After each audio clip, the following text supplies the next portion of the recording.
السلام علیکم ناظرین، ڈسٹرکٹ نیوز یوٹیوب چینل میں خوش آمدید۔ میں ہوں عباس جعفر۔ ناظرین، 9 مارچ کو پارلیمنٹ ہاؤس میں قومی اسمبلی کی خصوصی کمیٹی برائے بلوچستان کا اجلاس ہوا۔ اس اجلاس کا جو ایجنڈا تھا یا جو اس کا مقصد تھا وہ بلوچستان کے جو اہم ایشوز ہیں ان کی نشاندہی اور ان کے لیے حل تلاش کرنا تھا۔ لیکن جب کمیٹی کا اجلاس شروع ہوا تو انتہائی مایوس کن صورتحال سامنے آئی۔ اس کی وجہ یہ ہے کہ کمیٹی میں کل 27 اراکین پارلیمان تھے، جن میں سے صرف 7 آئے۔ اسی طرح جو سرکاری حکام ہیں ان میں بھی ایک ہی شخصیت تھی جو بلوچستان کے چیف سیکرٹری تھے، اور دیگر جو فیڈرل محکمے تھے ان میں نہ کہ کوئی سیکرٹری آیا نہ کوئی اعلیٰ افسر آیا۔ تو اسی طرح کافی جو زیادہ تعداد میں کرسیاں تھیں وہ خالی پڑی ہوئی تھیں۔ ایسی صورتحال میں بڑی مشکل سے اس کمیٹی کا اجلاس 22 منٹ تک جاری رہا اور پھر اسے اگلی تاریخ تک ملتوی کر دیا گیا۔ ناظرین، اس سے 2 چیزیں بالکل واضح ہو کے سامنے آتی ہیں کہ ایک تو قومی خزانہ جس طرح لٹایا جا رہا ہے اس کی مثال نہیں ملتی۔ لاکھوں روپے خرچ ہو گئے، لیکن جو اراکین پارلیمان ہیں یا جو سرکاری حکام ہیں انہوں نے ذمہ داری کا احساس نہیں کیا کہ اس اجلاس میں شرکت کرتے اور اس کو کوئی فروٹفل بناتے یا اس کا اس میں کوئی چیز سامنے آتی واضح طور پہ۔ اسی طرح جو دوسرا ایک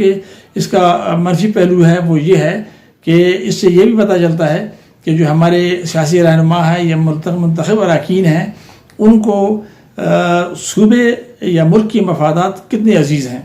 بلکہ اس سے یہ پتہ لگا کہ جو ان کی ذاتی مصروفیات ہیں، جو ان کی پارٹی کے مفادات ہیں، جو ان کے اپنے مفادات ہیں، وہ صوبے اور ملک کے مفادات پر مقدم ہیں اور ان کو وہ زیادہ ترجیح دیتے ہیں۔ اس لیے تو اجلاسوں میں نہیں آتے،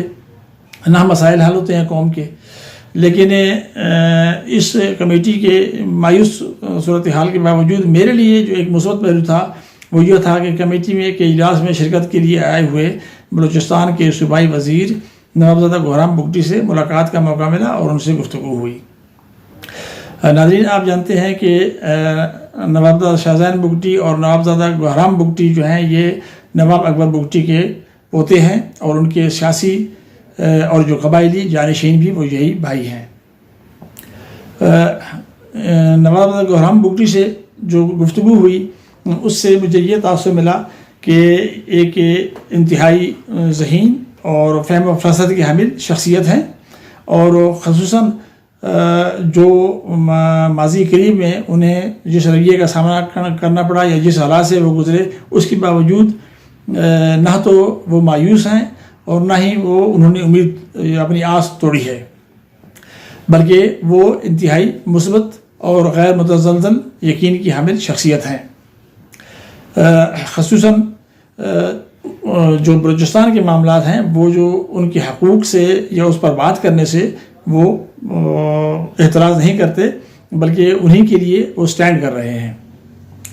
اگرچہ ان کے دادا نواب اکبر بگٹی کو انہی حقوق کی آواز بلند کرنے کی پاداش میں وہ شہید ہوئے 2006 میں، لیکن ان پر الزام یہ لگایا گیا تھا کہ وہ ملک دشمن ہے، حالانکہ ایسی کوئی بات نہیں تھی اور نہ ہی بعد میں ثابت ہوئی، بلکہ یہ پتہ لگا کہ اس وقت کے جو حکمران تھے وہ ان کی ذاتی انا کی لڑائی تھی۔ وہ نواب بگٹی کو جھکانا چاہتے تھے اور ان سے اپنی مرضی کا سلوک کرنا چاہتے تھے، جس پر انہوں نے رجسٹ کیا اور انہوں نے بجائے جھکنے کے یا اپنے موقف سے بردار ہونے کے انہوں نے شہادت کو ترجیح دی۔ نوابزادہ گوہرام بگٹی کے لہجے میں بھی یہ شکوہ تھا اور یہ شکایت تھی، لیکن اس کے ساتھ ساتھ امید اور جو یقین ہے اس کا اظہار زیادہ قوی تھا۔ آپ ان کی گفتگو ملاحظہ کریں۔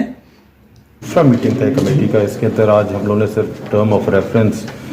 فائل کیے ہیں، جس کے اندر جو ہمارے جاب کوٹاز ہیں، ہمارے